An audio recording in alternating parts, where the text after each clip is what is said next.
नमस्कार. मी प्रतीक्षा अनिकेत हरिपूरकर, पुणे येथून.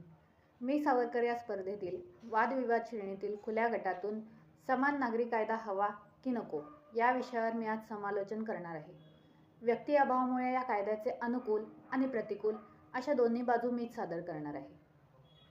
समान नागरी कायदा म्हणजेच युनिफॉर्म सिव्हिल कोड भारतातील नागरिकांचे वैयक्तिक कायदे तयार करण्याचा आणि त्याची अंमलबजावणी करण्याचा प्रस्ताव आहे, जो सर्व नागरिकांना त्यांचे धर्म, लिंग आणि लैंगिक प्रवृत्ती विचारात न घेता समान रीतीने लागू होतो. भारतीय राज्यघटनेतील कलम 14 प्रमाणे सर्व नागरिक कायद्यासमोर समान आहेत. हा कायदा निष्पक्ष असून धर्माच्या आधारे कोणत्याही एखाद्या विशिष्ट गटाला, व्यक्तीला विशेष अनुकूलता किंवा खास सवलत प्रदान करीत नाही. भारतात सद्यस्थितीत हिंदू, मुस्लिम, ख्रिश्चन, पारशी असे अनेक धर्मवासी आहेत. मुस्लिम, ख्रिस्ती आणि पारशी समाजासाठी त्यांचे स्वतंत्र कायदे आणि हक्क आहेत, तर हिंदू कायदे आणि हक्क यांमध्ये हिंदू, बौद्ध, शीख आणि जैन समाज यांचा समावेश होतो. या जातीनिहाय व्यवस्थेचे आपापले स्वतंत्र व्यक्तिगत कायदे आहेत. या कायद्यांअंतर्गत विवाह, घटस्फोट, स्त्री हक्क, संपत्ती, दत्तक आणि वारसा हक्क या गोष्टींसंदर्भातील निर्णय अंतर्भूत होतात. आता हा कायदा हवा की नको यावर सध्या तरी मतैक्य नाहीये. कुणीही ठामपणे सांगू शकत नाही की या कायद्याचे पूर्णतः चांगले किंवा वाईटच परिणाम होतील. प्रत्येक गोष्टीला जशी चांगली आणि वाईट अशा दोन्ही बाजू असतात, तसेच या कायद्याचे सुद्धा चांगले आणि वाईट प्रभाव समाजावर पडणे शक्य आहे. तर या गोष्टींचा आढावा आज आपण घेऊयात. आपला भारत देश हा एक धर्मनिरपेक्ष देश आहे. इथे आपण सर्व जाती धर्मांचे बांधव एकत्र राहतो. त्यामुळे इथे सर्व धर्मातील व्यक्तींना भाषण स्वातंत्र्य, भारतात कुठेही फिरण्याचे, वास्तव्याचे आणि त्यांच्या धर्माप्रमाणे आचरणाचे व्यक्ती स्वातंत्र्य आहे. आणि सोबतच सर्व व्यक्तींना सरकारी आणि फौजदारी संदर्भातही कायदे एकसमान आहेत. जर समान नागरी कायदा लागू केला तर सरकारी आणि फौजदारी कायद्यांप्रमाणेच धार्मिक आणि राजकीय संदर्भात समान वागणूक मिळेल. म्हणजेच जर एखाद्या व्यक्तीने जीवित किंवा वित्त संदर्भात गुन्हा केला, मग तो कोणत्याही जाती धर्माचा असला तरी त्याला समान शिक्षा होते. त्याचप्रमाणे समान नागरी कायद्यातील लग्नासंबंधी, घटस्फोट, दत्तक, मालमत्ता वाटणी आणि स्त्री हक्क यासारख्या गोष्टीसुद्धा सर्व धर्मांना समान कायदा लागू होईल. उदाहरणादाखल म्हणजे मुस्लिम धर्मात 3 तलाक पद्धत आहे. त्याचप्रमाणे विवाहित स्त्रियांना हिंदू आणि ख्रिस्ती धर्मातील स्त्रियांप्रमाणे अधिकार नाहीत. समान नागरी कायद्याप्रमाणे हे सर्व नियम रद्द होऊन विवाह आणि घटस्फोटासंबंधी नियम सर्वांना सारखे लागू होतील. खरे आहे, सर्वांना समान कायदा ही गोष्ट ऐकण्यासाठी तर सोपी आणि छान वाटते, पण ती लागू करणे ही एक किचकट प्रक्रिया आहे. वर म्हटल्याप्रमाणे सरकारी आणि फौजदारी कारवाई ही सर्व नागरिकांसाठी सारखी असली तरी विवाह, स्त्री हक्क आणि घटस्फोट या बाबींमध्ये प्रत्येक धर्माचे स्वतंत्र असे नियम आहेत. उदाहरणार्थ, मुस्लिम धर्मामध्ये 3 तलाक ही पद्धत पूर्वापार चालत आलेली आहे. ही आणि अशा अनेक गोष्टी मुस्लिम धर्मात शरीयत म्हणजेच त्यांच्या धर्म कायद्यामध्ये निहित आहेत आणि पूर्वापार चालत आल्याने आणि धार्मिक भावनांशी जोडल्या कारणाने जर त्या बदलल्या जाण्याची वेळ आली तर अशा नागरिकांचे धर्म स्वातंत्र्य हिरावले जाईल. अगदी पूर्णपणे जरी नाही तरी बऱ्याच अंशी त्यावर गदा येण्याची शक्यता आहे. आणि असे असता कोणीही कट्टर धार्मिक या कायद्याला मान्यता देण्यास राजी होणार नाही. बरोबर आहे, पण सर्वोच्च स्थानी असल्याने शासनाला आणि संविधानाला सर्व नागरिक हे एक समानच आहेत आणि त्यानुसारच सर्व कायदे असावेत हे संविधानात लिहिले आहे. आणि सोबतच जे कायदे सर्वांच्या दृष्टीने हिताचे किंवा कोणत्याही नागरिकांच्या मानवाधिकाराला धक्का न पोहोचवता उलट संरक्षणच देतात, असे कायदे अंमलात आणणे हे चांगलेच आहे की. इथे अल्पसंख्याक म्हणून ज्या जाती भारतात वास्तव्य करतात त्यांनी धर्माच्या नावाखाली कुठल्याही व्यक्तीचे मूलभूत हक्क हिरावण्याचा किंवा त्यांना धक्का लावण्याचा प्रयत्न केला तर तो समान नागरी कायद्यामुळे संपून जाईल. या धर्मातील काही नियम आणि कायदे जे खरंच घातक आहेत किंवा धर्माच्या नावाखाली अक्षरशः लादले गेले आहेत त्यांना तिलांजली मिळेल आणि अल्पसंख्याकांना खास वेगळी अशी वागणूक न मिळता इतर जाती धर्मांप्रमाणे समान न्याय मिळेल. हो, पण त्यांच्या धर्मातील नियम आणि कायदे हीच त्यांची ओळख आहे आणि त्यामुळेच त्यांचे वेगळेपण ओळखले जाते. आणि जे पूर्वापार चालत आलेले कायदे आहेत ते बदलण्याचा हक्क सरकारला कोणी दिला, असा प्रश्न अल्पसंख्याक समाजाने विचारला तर प्रत्येकजण आपले वेगळेपण जपण्याचा प्रयत्न करतोच आणि हेच सर्व धर्म आणि त्याला आचरण करणारे लोक करतात. समान नागरी कायद्यातील बरेच नियम हिंदू धर्मांशी सारखे आहेत.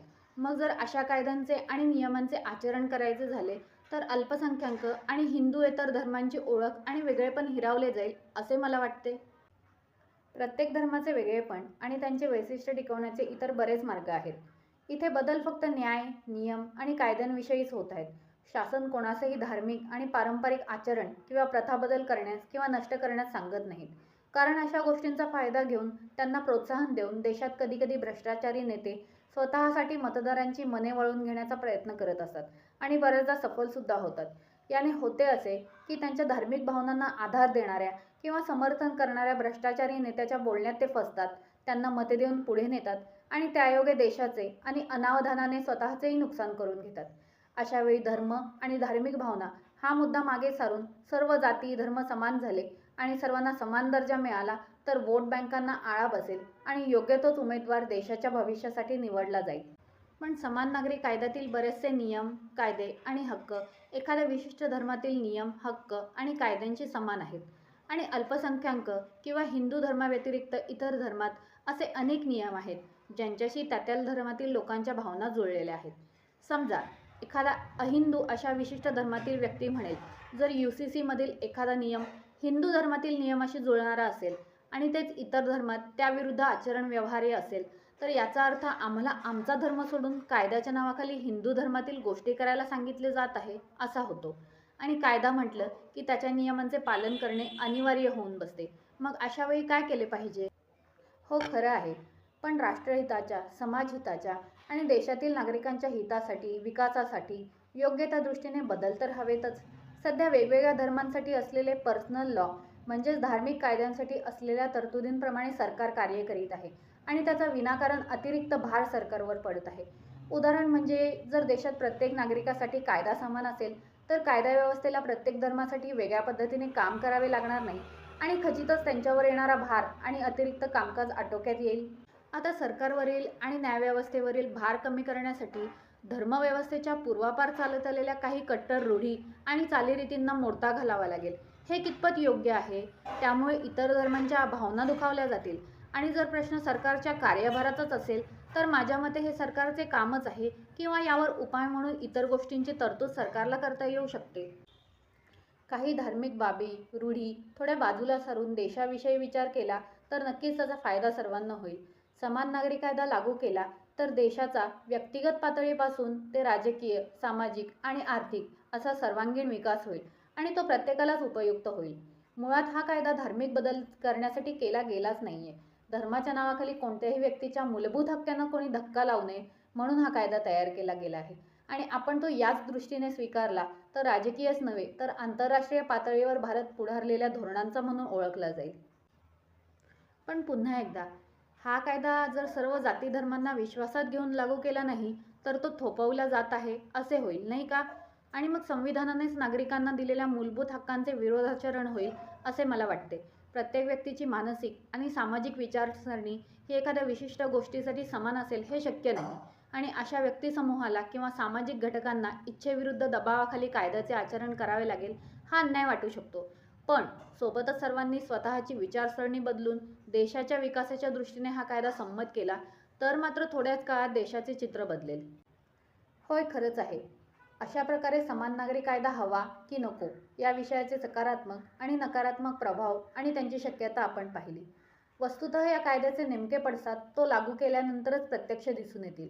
पण त्यासाठी सर्व धर्मांनी आपापल्या धर्मातील पुरोगामी विचार टाकून बदलत्या जगाच्या वेगाशी जुळवून घेण्यासाठी जर सर्व समान जीवन प्रणाली आत्मसात करण्याचा प्रयत्न केला तरच आपला देश आणि त्यायोगे आपणही पुढे जाऊ आणि प्रगती करू शकू.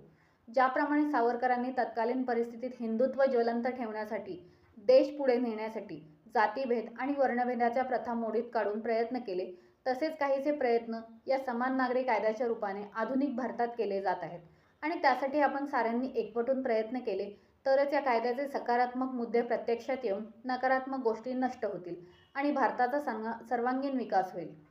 चला तर मग प्रयत्न करूयात भारताला विकसित आणि समृद्ध देश घडवण्याचा.